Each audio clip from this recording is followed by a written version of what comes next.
Hello friends, आज से मैं आप लोगों के लिए टीजीटी पीजीटी की क्लास शुरू करने जा रहा हूँ। टीजीटी पीजीटी मतलब उसमें से आपका यूपी टीजीटी पीजीटी आ सकता है, डिसएसबी का टीजीटी पीजीटी हो सकता है, केवीएस का हो सकता है जिसके तभी एग्जाम हो ही चुके हैं केवीएस के, ठीक है। और केवीएस हो सकता है, एनवीएस का टीजीटी पीजीटी हो सकता है, और बहुत सारे जो स्टेट हैं उनमें टीजीटी पीजीटी के एग्जाम जो टीचर्स के रिक्रूटमेंट के लिए होते हैं उनके लिए आज से हम क्लास स्टार्ट करने जा रहे हैं, ठीक है। तो ये टीजीटी पीजीटी क्लास में हमारा मेन फोकस रहेगा आपको मैथ्स का कॉन्सेप्ट बताने की, मतलब जो जो उसमें आपके टॉपिक आते हैं एग्ज़ाम में उनका कॉन्सेप्ट बताने की कोशिश रहेगी।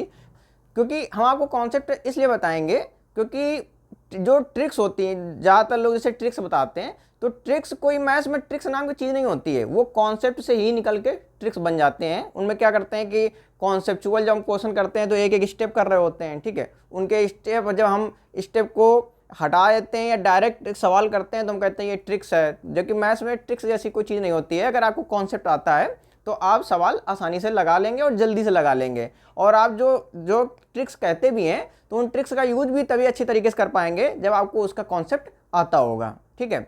तो हमारा मेन फोकस रहेगा आपका कॉन्सेप्चुअल चीज़ें बताने के लिए। तो आज से हम आपको एक टॉपिक शुरू कर रहे हैं, सबसे पहले रिलेशंस टॉपिक शुरू कर रहे हैं, ठीक है। हाँ, और एक बात बताना चाहते हैं, अगर आपको हमारा पढ़ाया हुआ अच्छा लगता है तो आप हमारे चैनल को पहले सब्सक्राइब करें, और अगर आपको अच्छा लगे तो अपने दोस्तों में भी शेयर करें, और अगर आपको कोई वीडियो समझ में आ जाता है सुनने के बाद तो आप उसको लाइक करें, और नहीं समझ में आता है तो आप उसको फिर से देखें। हम पक्का कह रहे हैं आपको समझ में ज़रूर आएगा, ठीक है। आप अगर आपको एक बार समझ नहीं आता तो आप दोबारा देखिए, दोबारा समझ नहीं आ रहा है तो तिबारा देखिए, लेकिन आपको आखिरी में वो समझ में आ ही जाएगा और आप लाइक करके ही जाएंगे उसको, ठीक है। तो हम आज पहला अपना टॉपिक है हमारा रिलेशंस, ठीक है। तो ये बहुत सिंपल टॉपिक है रिलेशन, और इसके बहुत सारे क्वेश्चन आप अपने कॉम्पिटिटिव एग्जाम में देखते होंगे, और ये बहुत ही सरल टॉपिक है। ये रिलेशन जैसे नेचर में अगर हम देखें तो एक भाई बहन का रिलेशन होता है, ठीक है। आप देख सकते हैं भाई बहन का रिलेशन हो गया, पिता पुत्र का या फादर सन को जिसके फादर सन का रिलेशन हो गया, ठीक है। टीचर स्टूडेंट का रिलेशन हो गया, इस समय हम टीचर हैं और आप स्टूडेंट हैं तो टीचर स्टूडेंट का रिलेशन हो गया। तो ऐसे ही मैथ्स में भी रिलेशंस होते हैं। तो जो ये नेचर में रिलेशन पाए जाते हैं उसी तरीके मैथ्स में जो रिलेशन होते हैं हम उन्हीं को पढ़ने की कोशिश कर रहे हैं, ठीक है। तो जो ये मैथ्स में रिलेशन है, अच्छा आप एक चीज़ देख रहे हैं कि जितने भी रिलेशन है उसमें हमेशा दो चीज़ें होती हैं, मतलब पेयर में होते हैं। जैसे यहाँ पे हम कह रहे हैं भाई बहन का रिलेशन है, ठीक, तो उसमें एक भाई होगा और एक बहन होगी, ठीक है। पिता पुत्र का रिलेशन है, एक पिता होगा एक पुत्र होगा, ठीक। तो इसी तरीके से जो भी हम यहाँ रिलेशन देखेंगे तो उसमें हमेशा पेयर में चीज़ें हो रही होंगी। तो हम इसमें जो है जो रिलेशंस होते हैं तो ये जो पेयर में हम कह रहे हैं पेयर्स में होते हैं रिलेशन, तो इसी को हम मैथमेटिक्स से इसका कनेक्शन कैसे करेंगे। मैथमेटिक्स में क्या होगा कि हम ये कनेक्शन देखेंगे कि दो सेट के एलिमेंट आपस में पेयर में होंगे जिनके बीच में रिलेशन होगा, ठीक है। अब जैसे कि आपसे कह दिया जाए कि एक नंबर है आपका m, ठीक, एक नंबर है आपका n, ठीक है, और हम कह दें m जो है छोटा है n से, ठीक है। तो यहाँ पे जो ये लेस देन का साइन है ये भी तो रिलेशन बता रहा है, ठीक। किसके बीच का रिलेशन है, दो एलिमेंट हैं m और n, ठीक। m किसी सेट से आया होगा, n भी किसी सेट से आया होगा नंबर, ठीक, और उनके बीच में ये लेस देन का साइन लगा है, ठीक है। तो ये क्या है, ये लेस देन का रिलेशन है, ठीक। दो लाइन है, मान लिया ये एक l लाइन है ये m लाइन है, ये दोनों क्या है पैरेलल हैं, तो इनके बीच का कौन सा रिलेशन है, इनके बीच का पैरेलल का रिलेशन है, ठीक। तो ऐसे ही लेस देन का रिलेशन हो गया, पैरेलल का रिलेशन हो गया, या दो नंबर हैं a और वो एक दूसरे के इक्वल हैं तो यहाँ पे क्या है इक्वल का रिलेशन हो गया, ठीक। तो आपने ये देखा कि ये इक्वल का रिलेशन हो गया, ठीक है। तो ऐसे ही बहुत सारे रिलेशंस होते हैं, तो उनको जानने से पहले हमको एक टॉपिक पढ़ना पड़ेगा, कार्टेशियन। देख अच्छा एक चीज़ देखिए, हम आपको यहाँ पे कोई डेफिनेशन नहीं नोट कराएंगे किसी चीज़ की, क्योंकि आपको जब एग्जाम में क्वेश्चन आएगा तो आप डेफिनेशन की जरूरत नहीं होगी। अगर आप चीज़ें समझ लेते हैं तो आप आसानी से कर पाएंगे, ठीक। क्योंकि अगर हम आपको डेफिनेशन बताएंगे तो डेफिनेशन बताने में ही काफ़ी टाइम चला जाएगा, आप उसको लिखेंगे तो आपको इसी में टाइम चला जाएगा। तो मेन आपका फोकस होना चाहिए कॉन्सेप्ट समझिए और इसके बाद प्रैक्टिस करिए, ठीक। और आपको हम प्रैक्टिस भी कराएंगे, जो लास्ट ईयर में जो आपके डिफरेंट आपके स्टेट से टीजीटी पीजीटी या केवीएस डिसएसबी या यूपी टीजीटी पीजीटी में जो भी आए हैं उनके हम आपको सवालों के जो है प्रैक्टिस भी कराएंगे, ठीक है। हाँ, तो हम इसके पहले एक टॉपिक देखते हैं। उस टॉपिक के एक और वर्ड है Cartesian products of a set, ठीक। अच्छा इसमें जो सेट्स आ रहा है तो हम ये अभी मान के चल रहे हैं कि आपको सेट्स के विषय में कुछ नॉलेज है, उसके बाद हम सेट्स का भी टॉपिक आपको पढ़ाएंगे, ठीक है। हाँ, तो रिलेशन पढ़ने के पहले हम एक टॉपिक देखते हैं, कार्टेशियन प्रोडक्ट्स ऑफ सेट। क्या देखते हैं? कार्टेशियन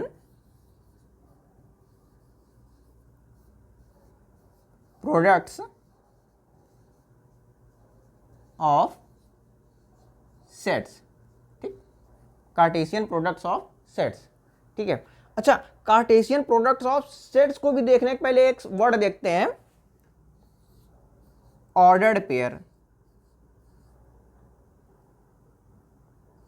ऑर्डर्ड पेयर, ठीक। अच्छा, ऑर्डर्ड पेयर ये, अच्छा जैसे आपने सेट के विषय में आपको थोड़ा बहुत तो मान लो आता ही होगा। जैसे एक ये सेट है A, B, मतलब एक सेट्स है, उसमें दो एलिमेंट है A, B, ठीक। और एक दूसरा सेट्स है, दूसरा क्या, वही सेट्स है B, A। अच्छा, ये दोनों सेट्स इक्वल हैं कि नहीं? ये क्यों इक्वल है? क्योंकि इस सेट्स में जो एलिमेंट हैं वो भी एक A और B है, इस सेट का जो एलिमेंट है वो भी क्या है, A और B है। तो उस सेट में आप देखते हैं कि जो उनका ऑर्डर है, ये क्रम है एलिमेंट का, वो मायने नहीं रखता है, ठीक है। आप चाहे ए बी लिखो या बी कॉमा ए लिखो, क्योंकि सेट में एलिमेंट तो ए और बी है और इसमें भी ए और बी है, तो दोनों सेट क्या है, ये इक्वल हैं, ठीक। लेकिन जो ऑर्डर्ड पेयर होता है, यहाँ पे ऑर्डर्ड पेयर में ऑर्डर मायने रखता है, ठीक। ऑर्डर ये मायने रखता है, ऑर्डर्ड पेयर को हम हमेशा ऐसे लिखेंगे जैसे ए कॉमा बी, ठीक। और एक हमने ऑर्डर्ड पेयर लिख लिया, एक हमने पेयर लिख लिया बी कॉमा ए, ठीक। एक पेयर हमने लिखा ए कॉमा बी, एक लिखा बी कॉमा ए। तो ऑर्डर्ड पेयर में ये दोनों क्या होंगे, ये दोनों इक्वल नहीं होंगे, ठीक। ये इक्वल कब होंगे? वो तभी इक्वल हो सकते हैं जब ए बी के बराबर हो जाए, मतलब जो प्लेस है, मान लो ये फर्स्ट प्लेस है या इसका फर्स्ट प्लेस है, अगर दोनों आपस में बराबर, अगर इस ऑर्डर्ड पेयर को बराबर होना है तो फर्स्ट प्लेस वाले एलिमेंट को बराबर होना पड़ेगा, और जो सेकेंड प्लेस में जो एलिमेंट लिखे हैं उनको भी क्या होना पड़ेगा, बराबर होना पड़ेगा, ठीक। तो ऑर्डर्ड पेयर का मतलब होता है कि अगर एलिमेंट का ऑर्डर चेंज हो जाए तो उसकी वैल्यू बराबर नहीं होगी, इसका मतलब ऑर्डर मायने रखता है, ठीक। ऑर्डर पेयर का मतलब आप समझिए कि ऑर्डर उसका मायने रखता है कि ए बी जनरली, मतलब सामान्यतः A B not equal to B A, ठीक है। और ऑर्डर पेयर बराबर कब होंगे वो आपको दिखाते हैं, देखो। जैसे कि हम यहाँ पे लिख दें x + 3, y - 2 बराबर 1, 3, ठीक। तो ये बराबर कब होंगे? जब जो ये आपका पेयर है, इसका जो पहला एलिमेंट है इसके पहले एलिमेंट के बराबर हो जाए, ठीक। इसका दूसरा एलिमेंट इसके दूसरे एलिमेंट के बराबर हो जाए, ठीक। तब ये दोनों आपस में क्या होंगे, ऑर्डर्ड पेयर बराबर होंगे। तो x + 3 = 1 और y - 2 = 3, ठीक। तो यहाँ से x और y आप निकाल लीजिएगा। तो हमारा मेन मतलब ये था कि ऑर्डर्ड पेयर बराबर तभी होते हैं जब वो एलिमेंट वाइज बराबर हो, मतलब अगर फर्स्ट प्लेस में जो एलिमेंट है वो उसके फर्स्ट प्लेस के एलिमेंट के बराबर हो, और जो सेकंड प्लेस पे एलिमेंट है वो उसके सेकंड प्लेस के एलिमेंट के बराबर हो, तो हम कहते हैं दोनों ऑर्डर्ड पेयर क्या है, इक्वल हैं, ठीक है। आप ये ऑर्डर्ड पेयर समझ गए होंगे। अब हम वापस आते हैं कार्टेशियन प्रोडक्ट्स ऑफ सेट्स पर। अच्छा, कार्टेशियन प्रोडक्ट्स ऑफ सेट्स को देखने के लिए हम क्या करेंगे? अच्छा, प्रोडक्ट है, प्रोडक्ट का मतलब होता है मल्टीप्लिकेशन, आपको समझ में आ रहा होगा। और प्रोडक्ट्स ऑफ सेट्स, अगर खुद देख लिया आप कार्टेशियन को भूल जाए तो प्रोडक्ट्स ऑफ सेट्स है, ठीक। हमने एक यहाँ पे नॉन एम्प्टी सेट लिया ए, नॉन एम्प्टी, क्या ये नॉन एम्प्टी, ठीक। नॉन एम्प्टी सेट लिया हमने ए, और एक नॉन एम्प्टी सेट लिया बी, दोनों ही नॉन एम्प्टी हैं, ठीक। तो उनका कार्टेशियन प्रोडक्ट इस तरीके से डिफाइंड होता है, A cross B = x, y, ठीक। ये x, y आपका ऑर्डर्ड पेयर है, ठीक।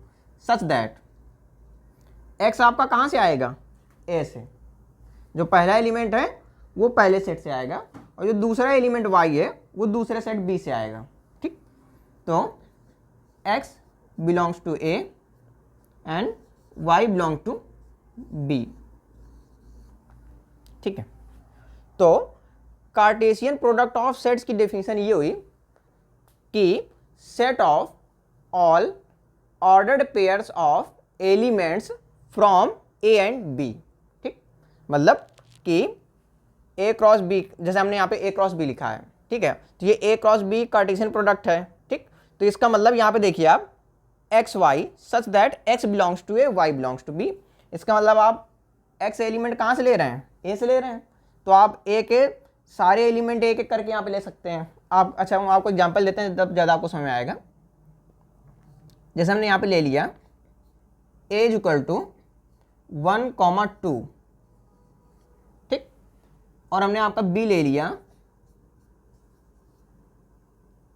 4, 5, 6।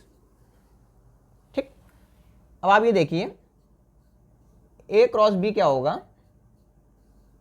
हाँ, जो आप ऑर्डर्ड पेयर लिखेंगे तो पहला एलिमेंट जो यहाँ पे होगा वो आपका कहाँ से आएगा, सेट ए से आएगा। तो हमने मान लेते हैं पहला एलिमेंट 1, ठीक, और दूसरा एलिमेंट जो है सेट बी से आएगा, 4 आ गया मान लो, ठीक, कॉमा। अब यहाँ से पहला एलिमेंट ले लिया हमने ए से, और दूसरा एलिमेंट यहाँ से 5 ले लिया, ठीक, 1,5। ऐसे ही 1,6, ठीक, तो वहाँ पर जगह नहीं, नीचे लिख दे रहे हैं 2,4, 2,5 एंड 2,6। तो 2,4, 2,5, 2,6।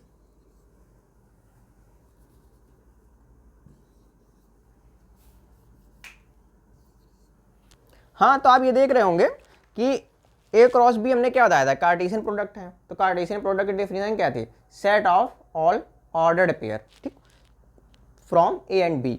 तो ए एंड बी से सारे ऑर्डर्ड पेयर का सेट है। तो ये देखिए आप सेट लगा है बाहर, कर्ली ब्रैकेट बना हुआ है, ठीक, और सारे ऑर्डर्ड पेयर लिख देने हैं, जो ए और बी से ऑर्डर्ड पेयर बन सकते हैं वो सारे लिख दो और उनका सेट बना दो, वही हमारा ए क्रॉस बी है। ठीक, तो हमने क्या किया, जैसे डेफिनेशन थी कि X Y such that X belongs to A, Y belongs to B, तो हमने पहला एलिमेंट ए से उठाया, दूसरा एलिमेंट बी से उठाया, पहला एलिमेंट ए से, दूसरा बी से, ऐसे सारे हमने लिख दिए। ठीक है, तो अच्छा आप एक चीज़ देख रहे होंगे कि यहाँ पे कितने एलिमेंट थे, ए पे कितने एलिमेंट थे, 2, बी पे कितने एलिमेंट थे, 3, और ए क्रॉस बी पे कितने एलिमेंट हैं, 3 ये 6 एलिमेंट हैं। ठीक, तो आप देख रहे होंगे इसमें जितने एलिमेंट हैं और इसमें जितने एलिमेंट हैं उनका आप प्रोडक्ट कर दो तो ए क्रॉस बी में भी उतने ही एलिमेंट होते हैं। ठीक, इसका मतलब कि जैसे मान हमने यहाँ पे लिख देते हैं, रुक जाइए, कि ए में कितने एलिमेंट थे, ए में एलिमेंट थे हमारे 2, ठीक, बी में कितने एलिमेंट थे, बी में थे हमारे 3, और हमने देखे number of element A cross B तो एक सेट है, ठीक, तो ए क्रॉस बी में एलिमेंट है 6। ठीक, तो आप यहाँ पे देख रहे होंगे कि इन दोनों का प्रोडक्ट जो है वही तो ए क्रॉस बी में उतने तो एलिमेंट आ रहे हैं। ठीक, तो आगे हम इसको आगे जनरलाइज करेंगे कि अगर किसी सेट ए में पी एलिमेंट हैं, सेट बी में क्यू एलिमेंट हैं, तो ए क्रॉस बी में पी इंटू क्यू अर्थात पी क्यू एलिमेंट होते हैं। ठीक है, हाँ, तो हम आपको यहाँ पे ये भी बताना चाहते थे कि हमने बताया था कि जो ए और बी है इनको क्या होना चाहिए, नॉन एम्प्टी सेट होना चाहिए। अच्छा, ए और बी अगर एम्प्टी सेट हो जाए तो क्या दिक्कत होगी। ठीक, मान लेते हैं कि ए या बी में कोई भी एम्प्टी हो जाए, हम मान लेते हैं कि ए जो है एम्प्टी सेट है। एम्प्टी सेट का मतलब क्या है, 5। ठीक, तो अब आप ए क्रॉस बी कैसे लिखेंगे, हाँ, तो ए हमारा एम्प्टी सेट है और बी हमने ले लिया नॉन एम्प्टी सेट। ठीक, अच्छा, जब ए क्रॉस बी लिखते हैं तो ऑर्डर्ड पेयर का ही तो सेट होता है ए क्रॉस बी। ठीक, ऑर्डर्ड पेयर का मतलब यहाँ पर एक एलिमेंट होगा जो ए से आएगा, यहाँ पर एक एलिमेंट होगा वो बी से आएगा। ठीक, उन सब जितने भी ऑर्डर्ड पेयर आएंगे उनका हम सेट बना लेंगे। ठीक, उनका सेट होता है वही हमारा क्या होगा, ए क्रॉस बी होता है। ठीक है, आपको समझाने के लिए हम मान लेते हैं बी जो सेट है ये उदाहरण के लिए 1,2 है। ठीक, ए हमारा दिया हुआ है एम्प्टी सेट मतलब 5, ए में कुछ नहीं है। ठीक, पहला एलिमेंट ए से आएगा, ए में जब कुछ है ही नहीं तो यहाँ पे कुछ नहीं आएगा, खाली। बी से मान लो 1 आ गया, यहाँ पे कुछ नहीं आएगा, खाली। बी से 2 आ गया, ठीक। तो ऑर्डर्ड पेयर में ऐसा लिखने का कोई मतलब नहीं होता है। ये तो सीधे सीधे आप यही तो लिखा हुआ है एक तरीके से, ये 1 लिखा हुआ है, ये 2 लिखा हुआ है। तो इसका मतलब कि जब ए 5 हो गया और बी आपका नॉन एम्प्टी सेट है, तो जब आप ए क्रॉस बी लिखेंगे तो उसमें भी कितने ऑर्डर्ड पेयर आएंगे? एक भी ऑर्डर्ड पेयर नहीं आएगा, ठीक है, क्योंकि आप ऑर्डर्ड पेयर बना ही नहीं पाएंगे। ऑर्डर्ड पेयर बनाने के लिए एक एलिमेंट ए से आना चाहिए और दूसरा एलिमेंट आपका बी से आना चाहिए, ठीक। ए से तो कुछ आ ही नहीं रहा है, तो हमारा ए क्रॉस बी क्या होता है? ऑर्डर्ड पेयर का सेट होता है, ठीक। तो यहाँ पे तो ए क्रॉस बी में हमको ऑर्डर्ड पेयर मिलेंगे ही नहीं, ठीक, एक भी ऑर्डर्ड पेयर नहीं मिलेगा। तो जब एक भी ऑर्डर्ड पेयर नहीं मिलेगा तो ए क्रॉस बी में हमारा क्या आ जाएगा? 5। क्या आ जाएगा ए क्रॉस बी? ए क्रॉस बी हमारा आ जाएगा 5। तो इसका मतलब कि ए क्रॉस बी में, मतलब जो कार्टेशियन प्रोडक्ट हम लिख रहे हैं, अगर उस कार्टेशियन प्रोडक्ट में कोई भी सेट, अगर ए एम्प्टी सेट हो जाएगा तब भी ए क्रॉस बी 5 आएगा। अगर बी आपका एम्प्टी सेट हो जाएगा तब भी आपका ए क्रॉस बी 5 आएगा। अगर दोनों ही एम्प्टी होंगे तब तो 5 आना ही है, ठीक है। तो इन तीनों ही केस में क्या आएगा? 5 आ जाएगा। इसलिए हमने पहले बता दिया था कि कार्टेशियन प्रोडक्ट के लिए ए और बी को नॉन एम्प्टी सेट होना चाहिए। क्या होना चाहिए? नॉन एम्प्टी सेट होना चाहिए, ठीक है। तो हम आपको जैसे बता रहे थे कि ए क्रॉस बी में कितने एलिमेंट होते हैं, ठीक है। तो हमने आपको बताया था कि जैसे ए और बी आपका क्या है? नॉन एम्प्टी सेट है। ए और बी आपके नॉन एम्प्टी सेट हैं। और मान लेते हैं कि ए पे कितने एलिमेंट हैं? हमारे ए पे एलिमेंट है, number of element A in A is equal to P, ठीक। और बी में आपके कितने एलिमेंट हैं? बी सेट जो है आपके उसमें क्यू एलिमेंट हैं, ठीक। तो number of element in A cross B is equal to P into Q या पी क्यू, ठीक। तो आपने देखा कि ए और बी नॉन एम्प्टी सेट हैं। ए पे अगर पी एलिमेंट है, बी पे सेट बी पे अगर क्यू एलिमेंट है, तो ए क्रॉस बी पे पी इंटू क्यू एलिमेंट होंगे, ठीक। हाँ, तो हमारा कार्टेशियन प्रोडक्ट भी हो गया। अब हम रिलेशन को समझने की कोशिश करते हैं, ठीक है। हमने आपसे कहा था कि रिलेशन को समझने के लिए आपको पहले कुछ टर्म पता होना चाहिए, ऑर्डर्ड पेयर पता होना चाहिए और कार्टेशियन प्रोडक्ट ऑफ सेट पता होना चाहिए, ठीक। अच्छा, इस संसार में कोई भी अगर दो चीज़ें हैं, ठीक, उनके बीच में रिलेशन जरूर होगा, ठीक है। कुछ ना कुछ रिलेशन होगा। ऐसा हो नहीं सकता कि आप उनके बीच में कोई रिलेशन डिफाइन ना कर सकें, ठीक। जैसे ये पेन है और एक हम है, इन दोनों के बीच में रिलेशन है क्योंकि ये हमारा पेन है, ठीक। तो हम इस पेन के क्या हुए? ऑनर, मालिक हुए, ठीक है। तो यहाँ पे ये भी एक रिलेशन है। तो आप संसार में कोई भी दो चीज़ें ले लेंगे, उनके बीच में हमेशा रिलेशन जरूर होगा, ठीक। इस बात को हमेशा ध्यान रखिएगा कि जैसे जितने भी अब आगे हम आपको बताएंगे कि हमने आपको ये चीज़ क्यों बताई कि संसार में कोई भी दो चीज़ें हैं, उनके बीच में रिलेशन जरूर होता है, ठीक। हाँ, तो जैसा हमने बताया कि रिलेशन जो है हमेशा दो एलिमेंट के बीच में होता है, ठीक है। और मैथ्स में जो ये दो एलिमेंट हैं वो दो सेट से आते हैं, ठीक। दो सेट से आते हैं कि जैसे कि अगर एक सेट ए है और एक सेट बी है, तो हम मानेंगे कि एक एलिमेंट सेट ए से आया और दूसरा एलिमेंट सेट बी से आया, ठीक। और उनके बीच में हम रिलेशन डिफाइन करेंगे, ठीक है। तो इसके लिए हम क्या करेंगे कि आपको एक एग्जांपल लेते हैं। वो एग्जांपल हमारा है दो डाइस का, ठीक। क्या है इसका एग्जांपल? दो डाइस का। आप लोग सब लोग डाइस जानते होंगे। डाइस क्या होता है? पासा होता है जो लूडो खेल में यूज होता है, डाइस, ठीक है। उस पर जब हम थ्रो करते हैं तो उसके ऊपर साइड में या तो 1 आता है या 2 आता है या 3 आता है या 4 आता है या 5 आता है या 6 आता है। अब यहाँ पे जो हमारा एग्जाम्पल है, यहाँ पे दो डाइस ले रहे हैं, ठीक। तो जो दो डाइस ले रहे हैं, तो जब हमने पहला डाइस थ्रो करेंगे तो पहले डाइस को थ्रो करने पे जो आ सकते हैं ऊपर अंक, तो वो उनका हम सेट बना लेते हैं और उस सेट को हम D1 बोलते हैं। तो जब हम कोई डाइस थ्रो करते हैं तो उस पर क्या क्या आ सकता है? 1 आ सकता है, 2 आ सकता है, 3 आ सकता है, 4 आ सकता है, 5 आ सकता है और 6 आ सकता है, ठीक। ऐसे जब हम दूसरा डाइस थ्रो करेंगे, ठीक, तो उस पर क्या क्या आ सकता है उसका भी हम सेट बना ले रहे हैं। 1 2 3 4 5 6, ठीक। तो जो पहले डाइस पे जो आया उसका जो हमने सेट बनाया उसको हमने D1 बोला, और जो हमने दूसरा डाइस थ्रो किया उस पर जो जो ऊपर आ सकता था उनका हमने जो सेट बनाया हमने उसको D2 बोला, ठीक। अब हम क्या करेंगे? हमने कार्टेशियन प्रोडक्ट पढ़ ही रखा है अभी कुछ देर पहले, ठीक। तो अगर इन दोनों का हम कार्टेशियन प्रोडक्ट निकालें, देखो D1 भी एक सेट है, D2 एक सेट है, ठीक। तो जब हम D1 क्रॉस D2 करेंगे, ठीक है, तो क्या क्या आएगा ये आप आसानी से निकाल सकते हैं। अभी आपने सीखे ये कि हम उसको D1 क्रॉस जो D2 होता है, तो एक तरीके से जो कार्टेशियन प्रोडक्ट होता है वो हमारा क्या होता है, ऑर्डर्ड पेयर का सेट होता है, ठीक। तो जो हमारा ऑर्डर्ड पेयर होता है, तो ऑर्डर्ड पेयर में जो पहला एलिमेंट है वो पहले सेट से आएगा D1 से, और जो दूसरा एलिमेंट है वो दूसरे सेट से आएगा, ठीक। तो अगर हम ऑर्डर्ड पेयर लिखेंगे तो यहाँ पे जो ये पहला एलिमेंट 1 आ गया और दूसरा एलिमेंट इसका 1 आ गया, ठीक। और क्या लिख सकते हैं, पहला एलिमेंट जो ऑर्डर्ड पेयर का पहला एलिमेंट 1 आ गया, और दूसरा एलिमेंट जो ऑर्डर्ड पेयर का है वो 2 आ गया दूसरे सेट से, ठीक, 1, 2। इसी तरीके से हम जानते हैं कि इस पे 6 एलिमेंट हैं, इस पे 6 एलिमेंट हैं, तो D1 क्रॉस D2 पे कितने एलिमेंट होंगे, 36 एलिमेंट होंगे, ठीक है। तो हम आपके लिए यहाँ पे लिख दे रहे हैं, ठीक।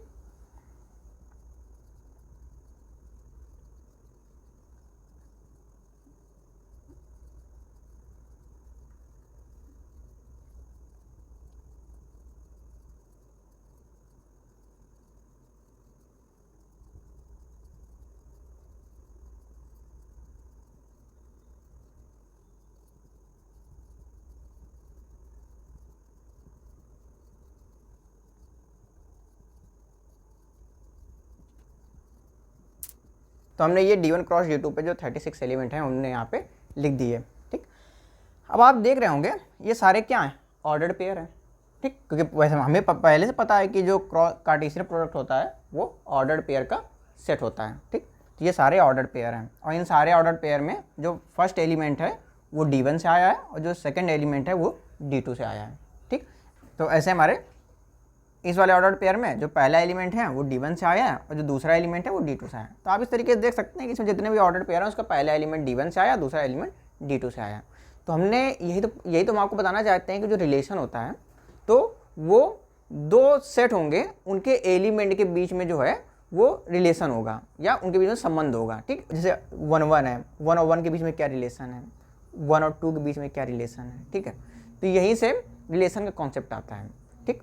तो हम ये देखते हैं कि रिलेशन की जो डेफिनीशन है वो ये कहती है कि अगर कोई ए एक नॉन एम्प्टी सेट है, ठीक, और बी एक नॉन एम्प्टी सेट है, तो जो उनका कार्टेशियन प्रोडक्ट होता है वो क्या होता है, ए क्रॉस बी होता है।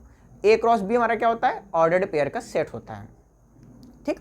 तो जो हमारा ए क्रॉस बी आया है उसका हम कोई भी सबसेट ले लें, ठीक, उस सबसेट में भी ऑर्डर्ड पेयर ही होंगे, क्योंकि जब ए क्रॉस बी क्या है, ऑर्डर्ड पेयर का सेट है, तो उसका हम जब सबसेट लेंगे तो उसके सबसेट में जो भी एलिमेंट आएंगे वो भी तो ऑर्डर्ड पेयर ही तो होंगे, ठीक। तो ए क्रॉस बी का कोई भी सबसेट लेंगे तो वो सबसेट एक रिलेशन होगा, क्या होगा, रिलेशन होगा। उसमें मतलब जो भी एलिमेंट होंगे उनके बीच में हम बता सकते हैं कि ये एक विशेष टाइप का इसमें रिलेशन है, ठीक है, वो हम आपको इसमें करके दिखाते हैं, ठीक। जैसे हमारा ये D1 क्रॉस D2 आ गया। अब हम क्या करेंगे, इसका एक हम सबसेट ले लेंगे, ठीक। हाँ, उसका हम सबसेट जो ले रहे हैं उसको हम R बोल दे रहे हैं, यहाँ पे क्या बोल दिया, R, ठीक। और हमने वो जो सबसेट लिया उस पर हम एलिमेंट जैसे यहाँ पे ले रहे हैं, उस पर हम अब उसके जो ये हमें सबसेट लेंगे तो उस सबसेट के जो एलिमेंट होंगे वो भी तो ऑर्डर्ड पेयर ही होंगे, ठीक। 3,5 देखिए 3, 5 इस पे है ना, ये ले लिया, 4, 4 ले रहे हैं, ठीक है, 4,4, और हम 5,3 भी ले रहे हैं, ठीक, 4,4 और 5,3 हमने यहाँ पे ले लिया, ठीक। आप देख रहे होंगे कि जो ये R है ये D1 क्रॉस D2 का सबसेट है। जो हमारा R है वो सबसेट है D1 क्रॉस D2 का। अच्छा, आप जो R पे जो ये एलिमेंट्स आ रहे हैं या जो R पे जो ये ऑर्डर्ड पेयर आ रहे हैं उस पर आपको एक खास चीज़ दिख रही होगी, पता क्या दिख रहा है, 3 और 5 का सम करो। जैसे इसमें पहला एलिमेंट 3 है, इसमें दूसरा एलिमेंट 5 है, इनका आप सम करेंगे तो 8 आ रहा होगा, इनका भी सम करेंगे तो आप क्या आ रहा है, 8 आ रहा है, ठीक। इनका भी आप सम कर रहे हैं तो क्या आ रहा है, 8 आ रहा है। तो हमने ये देखा कि जो हमने ये R इसका सबसेट लिया D1 क्रॉस D2 में, उसमें उस तरीके के ऑर्डर्ड पेयर आ रहे हैं जिनके पहले एलिमेंट और दूसरे एलिमेंट का सम क्या है, 8 है, ठीक। ये एक रिलेशन हो गया, ठीक है। और जो ये हमने फॉर्म लिखा है इसको रोस्टर मेथड कहते हैं, सेट में क्या कहते हैं, ये रोस्टर मेथड है, ठीक। और दूसरा इसका क्या होता है, सेट बिल्डर मेथड, ठीक। सेट बिल्डर मेथड में इसको कैसे हम लिख सकते हैं, R equal to x comma Y such that x plus Y is equal to 8, जहाँ पे x हमारा कहाँ से D1 से और y हमारा D2 से। ठीक, हाँ, तो आप यहाँ पे ये देख रहे होंगे कि जो ये R हमने रोस्टर मेथड से लिखा था, जो ये सेट था, वही तो ये भी लिखा हुआ है, बस ये सेट बिल्डर फॉर्म पे लिखा हुआ है। तो क्योंकि आप यहाँ पे देखेंगे ये x कॉमा मतलब R में किस तरीके के एलिमेंट हैं उसको आप देखिए। R में किस तरीके के एलिमेंट हैं, ऑर्डर्ड पेयर टाइप के एलिमेंट हैं, x comma Y ordered pair type के एलिमेंट हैं सच दैट किस तरीके के कि उसका जो पहला एलिमेंट है x और जो दूसरा एलिमेंट है y, मतलब उस ऑर्डर्ड पेयर का जो पहला एलिमेंट और दूसरा एलिमेंट का जब हम सम कर रहे हैं तो 8 आ रहा है, और जो पहला एलिमेंट है वो हमारा D1 से आया है और जो दूसरा एलिमेंट है वो हमारा D2 से आया है। ठीक, तो हम ये देख रहे हैं कि जब इसमें हम ये सारी पॉसिबिलिटी देखेंगे तो यही सारे एलिमेंट तो आ जाएंगे, 3 5 4 4 और 5 3, यही सारे ऑर्डर्ड पेयर हमारे आ जाएंगे। ठीक, तो ये रोस्टर मेथड हो गया, ये सेट बिल्डर मेथड हो गया। ठीक, तो ये जो हमारा R है ये एक रिलेशन है। ठीक, तो मतलब जो D1 क्रॉस D2 का ये सबसेट R है ये हमारा रिलेशन है। तो रिलेशन की हमने जैसे आपको हमने बताया कि रिलेशन की डेफिनेशन ही यही है। क्या डेफिनेशन है कि जो कार्टेशियन प्रोडक्ट होता है, मतलब जो मतलब कोई नॉन एम्प्टी जो कोई दो नॉन एम्प्टी सेट हैं उनका जो कार्टेशियन प्रोडक्ट होता है, उन कार्टेशियन प्रोडक्ट के जो सबसेट होते हैं वो हमारे क्या होते हैं, रिलेशंस होते हैं। ठीक, या रिलेशन होते हैं। तो यहाँ पे ये R जो है D1 क्रॉस D2 का सबसेट है, तो ये एक रिलेशन हो गया। हम D1 क्रॉस D2 का कोई भी सबसेट ले लें, उस पर हम एक विशेष तरीके का रिलेशन दिखा पाएंगे। अब जैसे यहाँ पर तो हमने ऐसे एलिमेंट लिए कि जिनका आप साथ साथ आपको दिख रहा था कि इनका सम 8 है। ठीक, अब हम जैसे एक हम कोई इसका सिंगलटन सबसेट ले लेते हैं। ठीक, जिस पे केवल एक ही ऑर्डर्ड पेयर होगा। ठीक है, वो लेते हैं,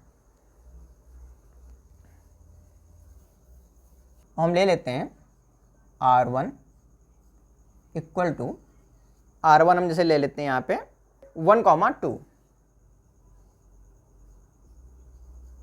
ठीक, अच्छा, R1 पे एक ऑर्डर्ड पेयर है और R1 जो है हमारा D1 क्रॉस D2 का सबसेट है। ठीक है, तो जो हमारा R1 है वो हमारा सबसेट हो गया D1 क्रॉस D2 का। अच्छा, अगर हम D1 क्रॉस D2 का सबसेट कह रहे हैं तो ऑटोमेटिक वो रिलेशन तो हो गया। D1 क्रॉस D2 आपका कार्टेशियन प्रोडक्ट है और उस कार्टेशियन प्रोडक्ट का ये सबसेट है R1, तो R1 हमारा ऑटोमेटिक क्या हो गया, रिलेशन हो गया। ठीक, अच्छा, ये रिलेशन तो हो गया। अब हम इसको इस फॉर्म पे भी तो दिखा सकते हैं सेट बिल्डर मेथड से, क्योंकि ये तो रोस्टर मेथड पे लिखा हुआ है। ठीक, अब इसको हम सेट बिल्डर फॉर्म पे दिखा सकते हैं। तो हम इसको कैसे लिख सकते हैं, R1 इज इक्वल टू, उसमें ऑर्डर्ड पेयर है तो हमने लिख दिया x comma Y such that x plus Y equal to 3 and x less than y, और जो आपका x है वो आपका D1 से है और आपका जो y है वो आपका D2 से है। तो आप देख रहे हैं कि जब आप x plus Y is equal to 3, तो इसका मतलब 1 + 2 3 आ गया, और जो इसमें x लेस देन वाई। अच्छा, इस कंडीशन को हमने इसलिए यहाँ पे लिख दिया, अगर हम इसको ना लिखते तो यहाँ पर 2,1 की भी पॉसिबिलिटी हो जाती है आने की, क्योंकि 2 और 1 का भी सम तो 3 है आपका। ठीक, तो इस ऑर्डर्ड पेयर को इस पे ना आ पाए, इसको रोकने के लिए हमने यहाँ पे लिख दिया कि x लेस देन वाई, क्योंकि यहाँ पे क्या आई है, x जो है ग्रेटर देन वाई से है, तो ये ऑटोमेटिक इस पर नहीं आएगा। ठीक, तो इस पर केवल एक ही एलिमेंट ये आ जाएगा। तो इसका मतलब है कि R1 को हम इस फॉर्म पे भी लिख सकते हैं। ठीक है, जरूरी नहीं है कि आप इसी फॉर्म पे लिख सकते हैं, आप अपने मन से भी कोई भी अपना बना सकते हैं कि जो इस कंडीशन को सेटिस्फाई करता हो। ठीक, कि उसमें एक एलिमेंट आ जाए। ठीक है, तो हमने देखा कि हम D1 क्रॉस D2 का कोई भी सबसेट उठा लें तो उसको हम एक रिलेशन के रूप में डिफाइन कर पा रहे हैं। तो अच्छा, आप ये बता सकते हैं कि D1 क्रॉस D2 के कितने सबसेट होंगे? तो आपको पता है कि अच्छा D1 क्रॉस D2 है तो एक सेट ही ना, ठीक है। और किसी सेट के कितने सबसेट होते हैं ये आपने पढ़ा होगा कि अगर मान लो कोई सेट ए है, नॉन एम्प्टी सेट ए है, उस पर अगर m एलिमेंट हैं, ठीक, अगर किसी सेट के पास m एलिमेंट हैं तो उसके कितने सबसेट बना सकते हैं हम 2 की पावर m, या उसके जो a का जो पावर सेट होगा उसके पावर सेट में 2 की पावर m एलिमेंट होंगे, ठीक। ये आपको पता होगा, यहाँ हम आपको लिख भी दे रहे हैं कि जैसे कोई अगर सेट a है, ठीक, उस पर m एलिमेंट हैं, मतलब number of element in a is equal to m, मतलब कि a सेट में m एलिमेंट हैं, ठीक। तो a सेट के कितने सबसेट बना सकते हैं, उनके सबसेट की जो संख्या होती है वो होती है 2 की पावर m, ठीक। हाँ, तो ऐसे ही a सेट के वह मतलब a सेट जिसके पास m एलिमेंट थे उसके सबसेट की संख्या होती है 2 की पावर m, ठीक। तो इसी तरीके से हम यहाँ भी बता सकते हैं कि हमारा जो ये d1 क्रॉस d2 है उसके पास कितने एलिमेंट हैं, 36 एलिमेंट हैं उसके पास, मतलब उसके पास 36 ऑर्डर्ड पेयर हैं। तो इसके जो सबसेट की संख्या होगी d1 क्रॉस d2 के वो कितनी होगी 2 की पावर 36। तो इसका मतलब इससे हमको 2 की पावर 36 सबसेट मिलेंगे। उन 2 की पावर 36 सबसेट में एक 5 भी होगा और एक खुद d1 क्रॉस d2 भी होगा, ठीक है। तो इसका क्या मतलब हुआ कि जो ये 5 सबसेट मिलेगा, ये 5 सबसेट भी तो हमारा रिलेशन होगा, और जो ये d1 क्रॉस d2 है ये भी तो खुद एक रिलेशन हो जाएगा, क्योंकि ये भी तो खुद का सबसेट है कि नहीं, क्योंकि ये इसके 2 की पावर 36 जो सबसेट आ रहे हैं उसमें 5 भी इंक्लूड है और d1 क्रॉस d2 भी इंक्लूड है। तो इसका मतलब 5 भी एक रिलेशन है और d1 क्रॉस d2 भी खुद एक रिलेशन है। हाँ, हम आपको एक और एग्जाम्पल लेके दिखाते हैं। अब हम इसका एक और सबसेट लेते हैं, उसको हमने नाम दिया R3। अच्छा, जब हमने सबसेट बोल दिया d1 क्रॉस d2 का तो ऑटोमेटिक क्या हो गया, रिलेशन हो गया। और उसमें हमने कौन कौन से एलिमेंट लिए, जिनके उसमें कौन कौन से ऑर्डर्ड पेयर लिए जिनको हम एलिमेंट बोला है, उस पर लिया हमने ये वाला 1 1 2 2 3 3 4 4 5 5 6 6, ठीक। तो ये हो गया हमारा 1 1 2 2 3 3 4 4 5 5, ठीक, और हमारा 6 6। तो ये हमने देखा कि R3 का सबसेट है कि नहीं, बिल्कुल है, क्योंकि R3 के सारे एलिमेंट d1 क्रॉस d2 पे हैं, तो इसका मतलब R3 उसका सबसेट हो गया, ठीक। अच्छा, हम इसको जैसे हमने R1 को इस फॉर्म पे लिख पा रहे थे, R3 को भी हम लिख सकते हैं आराम से। आप देख सकते हैं कि हम R3 को क्या लिख सकते हैं, R3 इक्वल टू, इसमें किस तरीके के ऑर्डर्ड पेयर हैं आप खुद ही देख पा रहे होंगे कि इसमें जो ऑर्डर्ड पेयर हैं उनके फर्स्ट एलिमेंट और सेकेंड एलिमेंट क्या है, बराबर है। तो हम लिख सकते हैं x इक्वल टू वाई, जहाँ पे x आपका d1 से है और y आपका d2 से है।